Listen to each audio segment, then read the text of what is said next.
Hi అండి, అందరికీ నమస్కారం. Welcome to my channel. ఈ వీడియోలో పవన్ కళ్యాణ్పై సింహంలాగా గర్జించిన వైఎస్ జగన్ అండి. సో ఇందుకు సంబంధించిన పూర్తి వివరాలు ఈ వీడియోలో ఉన్నాయి. వీడియోని ఎక్కడే కానీ స్కిప్ చేయకుండా ఎండ్ వరకు చూసినట్లయితే ఇన్ఫర్మేషన్ పూర్తిగా అర్థమవుతుంది. వీడియోకి ఒక లైక్ చేయండి ఫ్రెండ్స్. వీడియోలోకి తెలిపదాం. ఇంకా జనసేనాని ఉప ముఖ్యమంత్రి పవన్ కళ్యాణ్ ఎక్కడున్నారు, ఏమయ్యారు అనే ప్రశ్న ఉత్పన్నమైంది. ప్రతిపక్షంలో ఉన్నప్పుడే అప్పుడప్పుడైనా ఆయన కనిపించేవారు. ఇక బలంగా మాట్లాడేవారు. జగన్ ప్రభుత్వంపై విరుచుకుపడేవారు. అధికారంలోకి వచ్చినప్పటి నుంచి ఎందుకనో ఆయన తప్పించుకొని తిరుగుతున్నారనే భావన ప్రజల్లో కలుగుతోంది.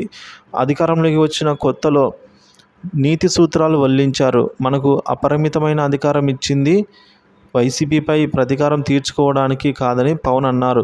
చాలా హామీలు ఇచ్చామని వాటిని నెరవేర్చే బాధ్యత మనపై ఉందని చెప్పారు. ఆ బాధ్యత తాను తీసుకుంటానని కూడా పవన్ ప్రకటించారు. అలాగే శాంతి భద్రతలను కాపాడాల్సిన బాధ్యత ప్రభుత్వంపై ఉందన్నారు. ముఖ్యంగా మహిళలపై అఘాయిత్యాలు, వేధింపులు లేకుండా చూడటం ప్రభుత్వాల బాధ్యతగా ఆయన ప్రతిపక్షంలో ఉన్నప్పుడు గొప్పగా చెప్పారు. ఎన్నో ఆదర్శాలు, నీతి సూత్రాలు చెప్పిన పవన్ కళ్యాణ్ జనానికి కూడా నచ్చారండి. ఇక ఆయన మాటల్ని విశ్వసించి కూటమి పట్టం కట్టారని జనసేన నేతలు చెబుతూ ఉంటారు.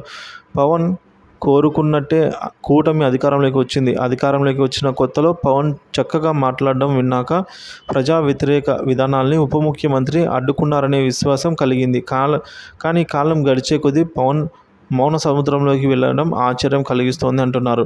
4 రోజులకు ఒకసారి మాత్రమే ఆయన గురించి మీడియాలో వార్తలు వస్తున్నాయి. అసలు ఆయన కనిపించడమే మానేశారనే అభిప్రాయం బలమవుతోంది.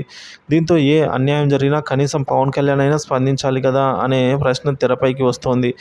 ఏపీలో వైసీపీ కార్యకర్తలు, నాయకులపై దారుణంగా దాడులు, హత్యలు చోటు చేసుకుంటున్నాయి.